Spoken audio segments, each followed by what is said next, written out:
ஓம் சாந்தி.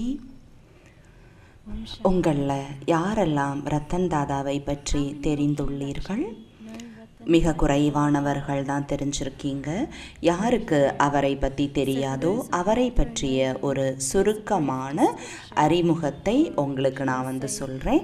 அவர் பாபாவின் இயக்கியத்தின் அநேக காரியங்களை செஞ்சுக்கிட்டு இருக்காரு. அவர் பிரம்மா குமாரிகள் உலக ஆன்மீக பல்கலைக்கழகம் UK அதனுடைய டைரக்டர் அண்ட் ட்ரஸ்டியாக இருக்கார். கூடவே UKயில் இருக்கக்கூடிய பிரம்மா குமாரிகளினுடைய தகவல் தொடர்பு துறையினுடைய ட்ரஸ்டியாக இருக்கார்.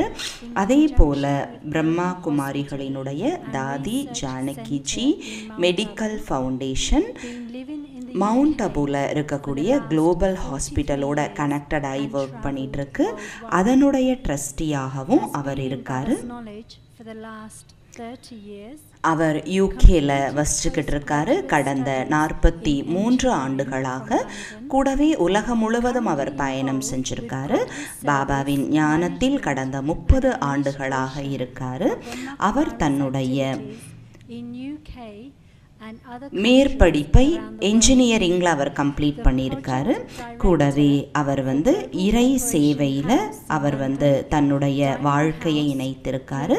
பிரம்மா குமாரிகளினுடைய பல தரப்பட்ட சேவைகள், லண்டனில் நடக்கக்கூடிய சேவைகள் மற்றும் மற்ற நாடுகளில் நடக்கக்கூடிய சேவைகள் அதுலேயும் இன்வால்வ் ஆகியிருக்காரு. குளோபல் கோஆப்ரேஷன் ஹவுஸோட ப்ராஜெக்ட் டைரக்டராக இருக்கார்.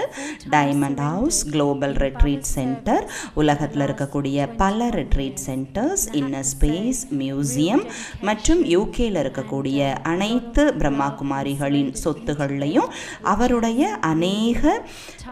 அநேக உதவிகள் செயல்பாடுகள் இருந்துகிட்டே இருக்கு. அவர் இப்பொழுது பாபாவின் சேவையில் முழுமையாக சமர்ப்பணமாயிருக்காரு. கடந்த 21 ஆண்டுகளாக அவர் இறை சேவையில் தன்னுடைய வாழ்க்கையை அர்ப்பணம் பண்ணியிருக்காரு. கூடவே அவருடைய சமர்ப்பண வாழ்க்கை மற்றும் அன்பு, கூடவே சமர்ப்பண புத்தி அநேக ஆத்மாக்களினுடைய இதயத்தை தொட்டிருக்கு. இதுதான் ரத்தன் தாதா. ஓம் சாந்தி. ஓம் சாந்தி. இன்றைய டாபிக் என்ன? முழுமையான ட்ரஸ்டியாக இருத்தல். அதுதான் இன்றைய டாபிக். கம்ப்ளீட் ட்ரஸ்டி, முழுமையான நிமித்த உணர்வு. ஒரு இடத்துக்கு நான் போனேன் ஒரு லெக்சர் கொடுப்பதற்காக. ஸோ மெடிடேஷனுக்கு முன்னாடி அவங்க இதுதான் டாபிக் அப்படின்னு சொன்னாங்க. அதுக்கப்புறம் 3 நிமிட தியானம் முடிஞ்சதுக்கப்புறம் இன்னொரு சிஸ்டர் வந்தாங்க. அவங்க சொன்னாங்க, அதாவது கொடுத்த டாபிக் மாறிடுச்சு, முன்னாடி சொன்ன டாப்பிக்கை விட இப்போ வேறு டாபிக்.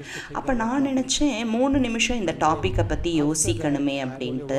அதுக்கப்புறம் எனக்கு ஒரே ஒரு வினாடி தான் அந்த டாப்பிக்கை பற்றி யோசிக்கிறதுக்கான நேரம் கிடச்சிது. ஆனால் அந்த டாபிக் பற்றி நான் 1 மணி நேரம் நான் பேசணும். ஆனால் இதுதான் நாடகம். பாபா சொல்லியிருக்காரு, நீங்கள் எவரடியாக இருக்கணும். ஸோ நாம் எப்பொழுதுமே தயாராக இருக்கணும். அப்போ முழுமையான நிமித்தமானவர் அப்படின்னா என்ன? முழுமையான அறங்காவலர். அப்போது இங்கே எத்தனை பேர் இல்லறத்தில் இருக்கக்கூடியவர்கள் இருக்கீங்க, கிரகஸ்திகளாக இருக்கீங்க? உங்களுடைய கைகளை தூக்குங்க. இங்கே எவ்வளவு குமாரர்கள் இருக்கீங்க? குமாரிகள் எவ்வளோ பேர் இருக்கீங்க? நல்லது. Is it difficult to be a trustee as a kumar or kumari or இப்பொழுது நீங்கள் குமாரர் குமாரிகளாக இருக்கும் பொழுது ட்ரஸ்டியாக இருப்பது கடினமானதாக இருக்கா, இல்லை இல்லறத்தில் இருக்கும் பொழுது ட்ரஸ்டியாக இருப்பது கடினமானதாக இருக்கா? அப்போ பாருங்க, முழுமையான ட்ரஸ்டியாக ஆவது அப்படின்னா என்ன? இதற்கு போகிறதுக்கு முன்னாடி இந்த டாப்பிக்கை பற்றி கலந்துரையாடல் செய்வதற்கு முன்னாடி இப்போ ட்ரஸ்டியாக இருப்பது என்றால் என்ன, எப்படி ட்ரஸ்டியாக ஆவது, எத்தனை வகையான அந்த ஒரு நிமித்த உணர்வில் நாம் இருக்க முடியும் அப்படிங்கிறத பற்றியெல்லாம் டிஸ்கஸ் பண்ணுறதுக்கு முன்னாடி இப்போ ஒரு கேள்வியை நான் கேட்க விரும்புகிறேன். நீங்கள் இல்லறத்தில் இருக்கும் பொழுது ட்ரஸ்டியாக இருப்பது எளிதானதாக இருக்கா, இல்லை குமாரிகளாக இருக்கும் பொழுது நிமித்தமானவர் அப்படிங்கிற உணர்வில் இருக்கிறது எளிதானதாக இருக்கா? இப்போ இல்லறத்தில் இருக்கவங்க நீங்கள் முதல்ல பேசலாம். இல்லறத்தில் இருக்கவங்க நீங்கள் உங்கள் பதிலை சொல்லுங்கள். இது பொதுவான ஒரு கேள்வி தான், இதில் எந்த ஒரு நிபந்தனைகளுமே இல்லை. இப்போ நீங்கள் இல்லறத்தில் இருக்கக்கூடியவர்களாக இருக்கும் பொழுது நிமித்தமானவர் என்ற உணர்வில் இருக்கிறது மிக எளிதானதா? யாரெல்லாம் ஈஸி அப்படின்னு சொல்கிறீங்க, யாரெல்லாம் ஈஸி அப்படின்னு சொல்கிறீங்க, யார் கடினமானது அப்படின்னு சொல்கிறீங்க? இதில் ஏதாவது கடினத்தன்மை இருக்கா? ட்ரஸ்டியாக இருப்பது கடினமானதாக இருக்கா? எந்த பதிலுமே இல்லையே. நீங்கள் எல்லாரும் உங்களோட காலை உணவை சாப்பிட்டீர்களா? எனக்கு என்ன ஃபீல் ஆகுது அப்படின்னா,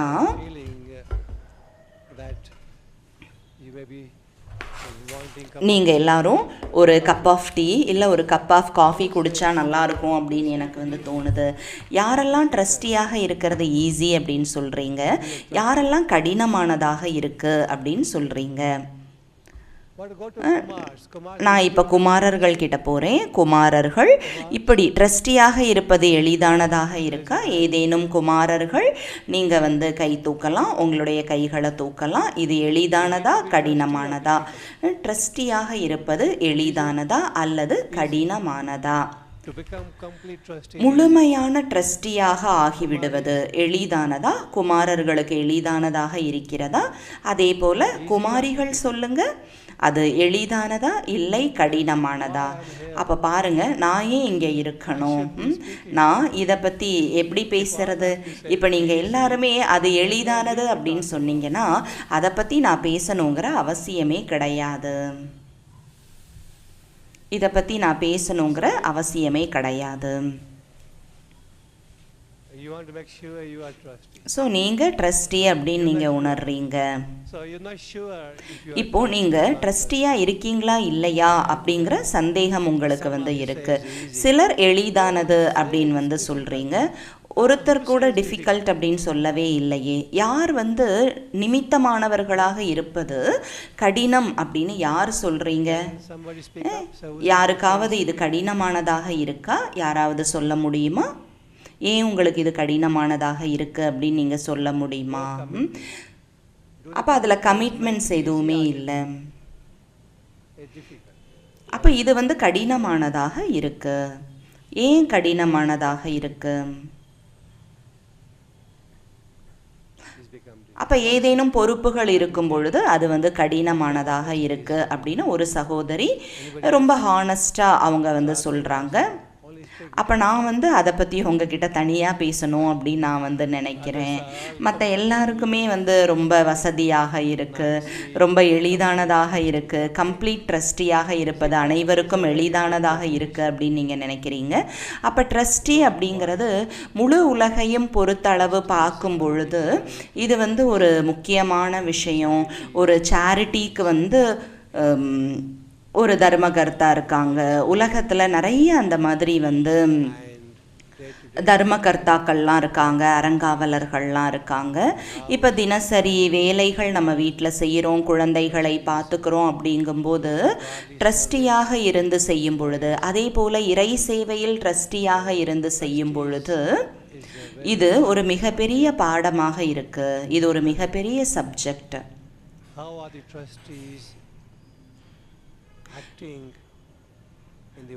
உலகத்தில் இருக்கக்கூடிய அந்த ட்ரஸ்டிகள் எல்லாருமே அவங்க எப்படி செயல்படுறாங்க?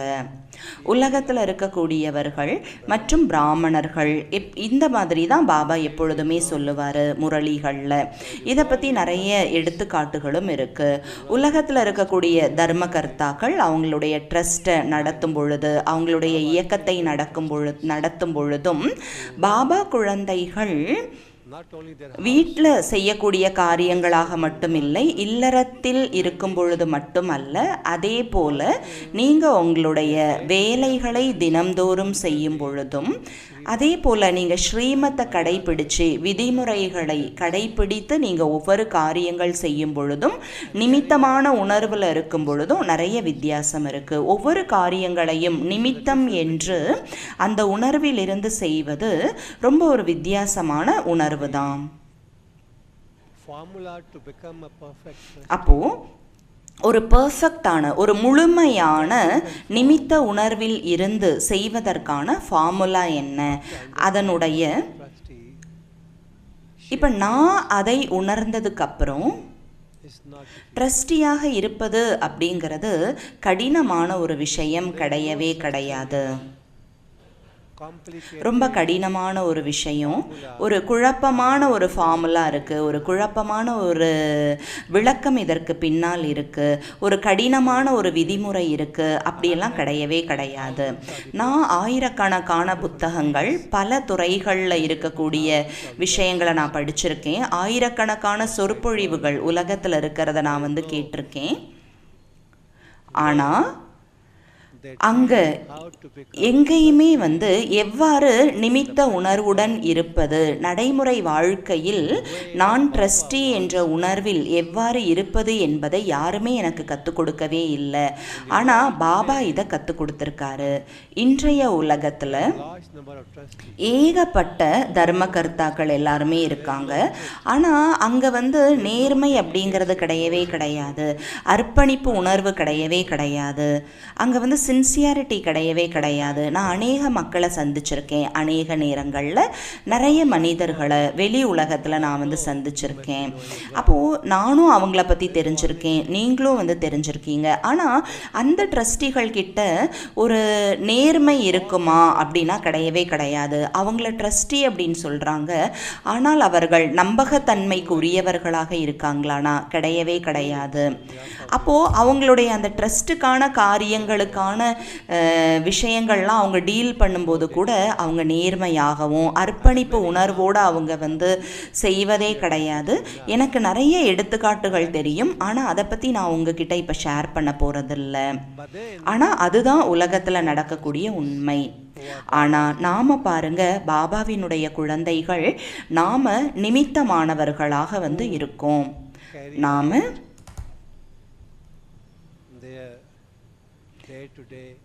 நம்முடைய தினசரி காரியங்களை செய்து கொண்டிருக்கிறோம். நாம் பாபாவின் சேவையில் அர்ப்பணம் ஆனவர்களாக இருந்தாலும் சரி, இல்லை அர்ப்பணம் ஆகாதவர்களாக இருந்தாலும் சரி, வேலை பார்த்து கொண்டிருந்தாலும், பிஸ்னஸில் இருந்தாலும், படித்து கொண்டிருப்பவர்களாக இருந்தாலும், இல்லற காரியங்களை பார்ப்பவர்களாக இருந்தாலும், யாரெல்லாம் பாபாவின் குழந்தைகளாக இருக்காங்க, பாபாவின் குழந்தைகள் நிமித்தம் என்ற உணர்வோடு தங்களுடைய வாழ்க்கையை வாழ்ந்துகிட்டு இருக்காங்க. அவர்களை தான் உண்மையான ட்ரஸ்டி அப்படின்னு நாம சொல்ல முடியும். அப்ப ட்ரஸ்டி என்றாலே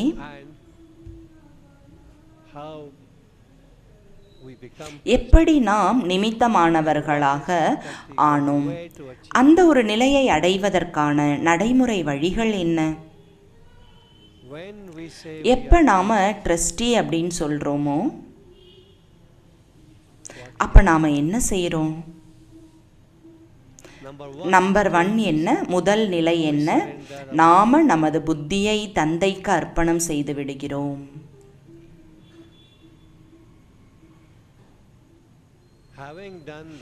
அது செய்த பிறகு, புத்தியை தந்தைக்கு அர்ப்பணம் செய்த பிறகு,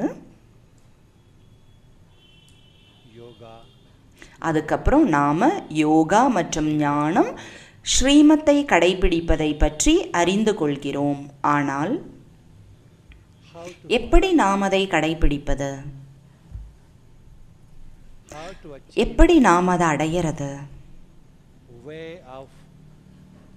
perfection. நாம் முழுமை நிலையை எவ்வாறு அடைவது, நிமித்தமானவர் அப்படிங்கிற அந்த நிலையில் முழுமைத்தன்மையை அடைவது எப்படி, அதுதான் கேள்வி.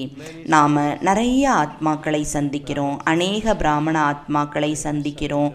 அவர்கள் தந்தைக்கு அர்ப்பணமானவர்களாக இருக்காங்க, They say this. பாபாவின் சேவையில் அர்ப்பணமானவர்கள். எல்லா விதத்திலும் புத்தியின் விதத்திலிருந்து முழுமையாக தந்தைக்கு அர்ப்பணமாயிருக்காங்க. ஆனால் அவங்க எப்படி நடைமுறையில் முழுமையான ட்ரஸ்டிகளாக அவங்க ஆயிருக்காங்க? I look into this. இதை நான் பார்க்கும் பொழுது எனக்குள்ள அநேக கேள்விகள் மனசில் வருது. அனைவருமே உண்மையாலுமே நிமித்தமானவர்களாக இருக்காங்களா? Trustees mean நிமித்தமானவர்கள் என்றால் 3 விஷயங்கள் அதில் அடங்கியிருக்கு. first of all, என்ன அப்படின்னா, no attachment. எதன் மீதும் பற்றற்ற நிலை. This is as per Baba's knowledge. பாபாவின் ஞானப்படி பார்க்கும் பொழுது எதன் மீதும் பற்று இல்லை. Of the five இந்த 5 தத்துவங்கள் மீது பற்று இல்லை. matter. இந்த உலகின் பொருட்கள் மீது பற்று இல்லை. பற்று இல்லை என்றால் அதில் அனைத்தும் அடங்கி விடுகிறது. நம்மளுடைய உடல் பாருங்க 5 தத்துவங்களால் ஆக்கப்பட்டிருக்கு. Then we have desire. அதே போல ஆசைகள், We want this. நமக்கு எனக்கு இது வேணும், எனக்கு நல்ல வீடு வேணும், எனக்கு கார் வேணும், எனக்கு நல்ல உடைகள் வேணும், நல்ல உணவு வேணும், எனக்கு இது வேணும் அது வேணும் அப்படிங்கிற ஏகப்பட்ட ஆசைகள் நமக்குள்ள இருக்கு. Out of five இந்த 5 தத்துவங்களுக்கும் அப்பாற்பட்டு அநேக ஆசைகள் இருக்கு. to five அப்போ 5 தத்துவங்கள் மீது நமக்கு பற்று இருக்கு. because 5 தத்துவங்கள் சார்ந்த விஷயங்கள் மேலே பற்று இருக்கு. இன்றைய முரளியில் பாபா சொல்லியிருக்காரு, அப்போது நீங்கள் 5 தத்துவங்களினுடைய தொடர்பில் வரும்பொழுது இந்த உடல் 5 தத்துவங்களால் ஆக்கப்பட்டது. அதே போல் உலகின் பதவி, உலகின் பொசிஷன்ஸ் இதெல்லாமே 5 தத்துவங்களால் ஆக்கப்பட்டது தான். அதன் மீதும் நமக்கு அட்டாச்மெண்ட் இருக்குது. attachment அப்போ எவ்வளோ காலங்கள் இதன் மீது நமக்கு பற்று இருக்கோ, அது எந்த விதமாக இருந்தாலும் சரி, we are not அப்போ நாம் ட்ரஸ்டி அப்படின்னு சொல்லிக்க முடியாது. எதன் மீதாவது பற்று இருந்தால் நம்மை நிமித்தமானவர்கள் என்று சொல்ல முடியாது. நாம் முழுமையாக பற்றற்றவர்களாக ஆகணும். உலகிய பொருட்கள் எதன் மீதும், வைபவங்கள் எதன் மீதும் பற்றோ ஆசையோ இருக்கவே கூடாது. அதுதான் முதல் நிலை, முதல் நம்பர். அதே போல அடுத்தது என்ன அப்படின்னா, நம்பர் 2 என்ன என்றால் 5 விகாரங்கள் மீது பற்றற்ற நிலை. 5 விகாரங்களை கடந்த நிலை. 5 விகாரங்களை 5 தத்துவங்கள்னு சொல்ல முடியாது. தத்துவங்கள் விகாரங்கள் கிடையாது. 5 விகாரங்கள். attachment பற்று has been giving and continues to give sorrow. இதன் மீதான பற்று எப்பொழுதுமே நமக்கு துக்கத்தை கொடுத்து கொண்டே இருக்கிறது. As our attachment நம்மளுடைய பற்று மோகம் அதிகமாயிக்கிட்டே இருக்கு அப்படின்னா நம்முடைய துக்கமும் அதிகமாயிட்டே இருக்கு. so we had to be totally அதனால் நாம் முற்றிலும் விடுபட்டவர்களாக ஆகிவிட வேண்டும். 5 விகாரங்களிடமிருந்து முற்றிலும் விலகியவர்களாக ஆகிவிட வேண்டும். மற்ற விகாரங்கள் கூட இருக்குது, நிறைய விகாரங்களோட லிஸ்ட் இருக்குது. ஆனால் முக்கியமானது 5 விகாரங்கள். நிறைய குறைபாடுகள், குறைகள், பலவீனங்கள், விகாரங்கள். but main, ஆனால் மிக முக்கியமானது இந்த 5 தான். so we have got 5 voices to அதனால் நாம் இந்த 5 விகாரங்களிலிருந்து விலகிவிட வேண்டும். to be a real அதே போல் உண்மையான ட்ரஸ்டியாக ஆகணும், பர்ஃபெக்டான ட்ரஸ்டியாக நாம் ஆகணும் அப்படின்னா விகாரங்கள் மற்றும் தத்துவங்கள் மீதான மோகம் நமக்கு இருந்தால் நம்மளால் நிமித்தமானவர்களாக ஆக இயலாது. and மற்றும் if you do not have accurate yoga நம்மளால் மிக சரியான யோகாவை செய்ய முடியாது. பாபாவிடம் உண்மையான நினைவை வைக்க முடியாது. கூடவே ஞானத்தை பற்றிய சிந்தனையும் செய்ய முடியாது. அந்த சிந்தனையின் ஆழத்தில் செல்ல இயலாது. அதே போல தாரணையின் மீதான முழுமையான கவனம், யோகா, ஞான சிந்தனை, தாரணை, இது சரியாக இல்லைன்னா நம்மளால ட்ரஸ்டியாக ஆக முடியாது. இந்த 3 விஷயங்கள் இதுதான் நாம் முழுமையான நிமித்தமானவர்களாக ஆவதற்கான விதிமுறைகள். இந்த 3 விஷயங்கள் மீது நாம் பக்குவப்படவில்லை அப்படின்னா, அதில் மாஸ்டர் ஆகலைன்னா நம்மளால் முழுமையான ட்ரஸ்டியாக ஆக முடியாது. அப்போ இதை நம்ம எப்படி செய்யறது? இதற்கான மெத்தட் என்ன? இதற்கான விதிமுறைகள் என்ன? அந்த முழுமையான நிமித்தமான நிலையை அடைவதற்கான அந்த ஒரு நடைமுறை விதிமுறைகள் என்ன? நீங்கள் படிச்சுக்கிட்டு இருக்கும்போதோ இல்லை உலகத்தில் ஏதாவது விஷயங்களை நீங்கள் அடையணும் அப்படின்னு நீங்கள் விரும்பும் பொழுது அநேக கடினமான விஷயங்களை எதிர்கொள்ளலாம்.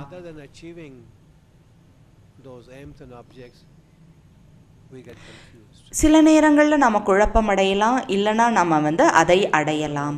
சில நேரங்களில் நம்ம இன்னுமே குழப்பத்தில் போயிடுறோம். உலகிய விஷயங்களில் உயர்ந்த நிலையை அடைவதில் இன்னும் குழப்பத்தில் போயிடுறோம்.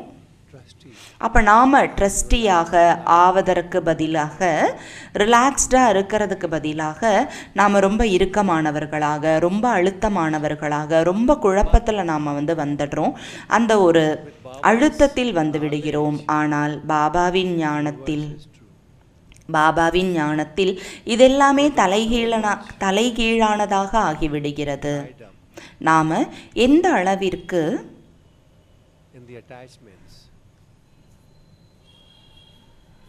பற்றுகளால் நம்ம சூழப்பட்டிருக்கோம், பற்றுகளில் மோகத்தின் வலையில் நம்ம சூழப்பட்டிருக்கோம்னா பாபா நம்மளை அதிலிருந்து விடுவிக்கிறாரு.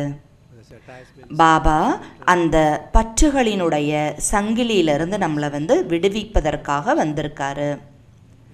அப்போ தத்துவங்கள் மீது, பலவீனங்கள் மீது, விகாரங்கள் மீதான பற்று பாபா நமக்கு உதவி செய்கிறாரு. அந்த சங்கிலிகளிலிருந்து நம்மை விடுவிக்கிறார். நாம அந்த சங்கிலிகளிலிருந்து விடுபடுறோம். சங்கிலிகள்லேருந்து பெரிய பெரிய சங்கிலிகள்லேருந்து விடுபட்டாச்சு. ஆனாலும் இன்னும் கயிறுகள் நம்மை சுற்றி இருக்கு, கயிறுகளால் கட்டப்பட்டிருக்கும். அந்த கயிறுகள் கட்டப்பட்டிருக்கு. ஆனால் கயிறுகளை ரிமூவ் பண்ணிட்டோம் அப்படின்னா, கயிறுகள்லேருந்து விடுபட்டுட்டோம் அப்படின்னா மெல்லிய நூல் இழைகள் அப்படிங்கிற அதில் நாம் மாட்டியிருக்கோம். அந்த நூல் இழைகளிலிருந்து நாம் விடுபடணும் அப்படின்னா அடுத்தது நாம் தங்க இழைகளில் மாட்டிக்கிறோம், தங்க சங்கிலியில் மாட்டிக்கிறோம். பற்று அப்படிங்கிற தங்க சங்கிலியில் மாட்டிக்கிறோம். அதிலிருந்து விடுபடாமல் இருந்துடுறோம். அது நம்மளோட இணைந்திருக்கு. நாம் நினைக்கிறோம் அந்த தங்க நூல்கள் எல்லாமே ரொம்ப அழகாக இருக்குது, ரொம்ப நல்லா இருக்குது, நாம் அதன் மூலமாக அழகான தங்க நெக்லஸ் செஞ்சு நாம் அணிஞ்சிக்கலாம் அப்படின்னு நினைக்கிறோம். ஆனால் வெளிப்புறமாக அந்த தங்க நூலிழைகள் நமக்கு மகிழ்ச்சியை கொடுக்கலாம். ஆனால் நமக்குள்ள நம்மை இன்னுமே அது அடிமைப்படுத்துது. அதனால் மிக சிறந்த ஒரு விழிப்புணர்வு நமக்கு தேவையாக இருக்கு.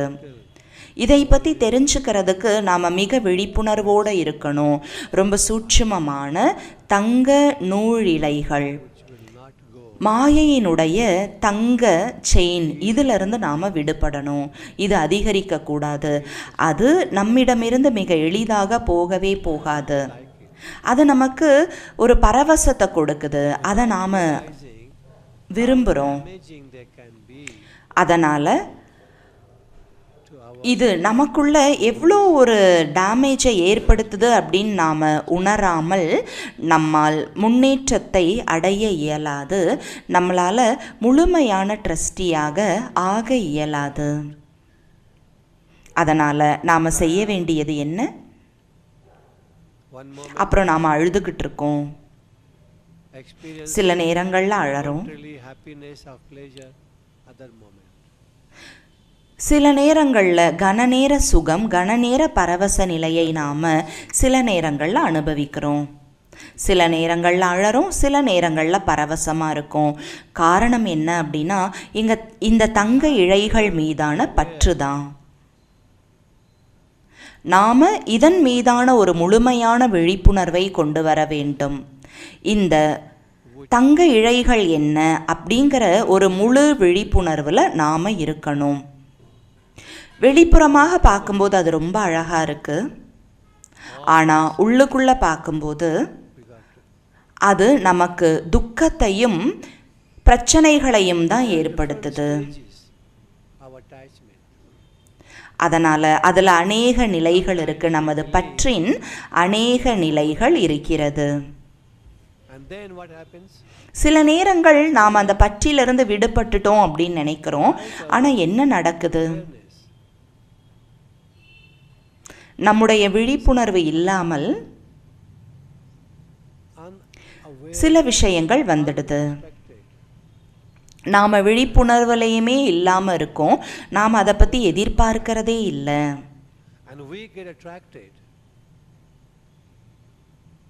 நாம் அந்த விஷயங்கள் மீது கவரப்படுறோம், அதில் விழுந்துடுறோம், மாயையின் பிரபாவத்தில் நாம் தாக்கப்பட்டுடுறோம். அது நமக்கு துக்கத்தையும் கவலையையும் கொடுக்குது. ரொம்ப காலம் கழித்து தான் அதை நாம் உணர்றோம். அதுக்குள்ளே நாம் கீழே விழுந்துடுறோம்.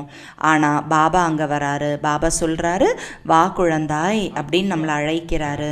எழுந்துடு, விழுந்ததுலேருந்து எழுந்துடு, நான் உன்னை எழுப்ப வந்திருக்கேன், உன்னை எழுப்புறதுக்காக வந்திருக்கேன், கரை சேர்க்க வந்திருக்கேன், என்னுடைய கையை பிடிச்சுக்கோன்னு பாபா சொல்கிறாரு. பாபாவோட கையை பிடிச்சிக்கும் போது நீங்கள் ஒருபோதுமே கீழே விழ மாட்டீங்க. ஆனால் குழந்தைங்க திரும்ப திரும்ப திரும்ப கீழே விழுந்துக்கிட்டே இருக்கீங்க.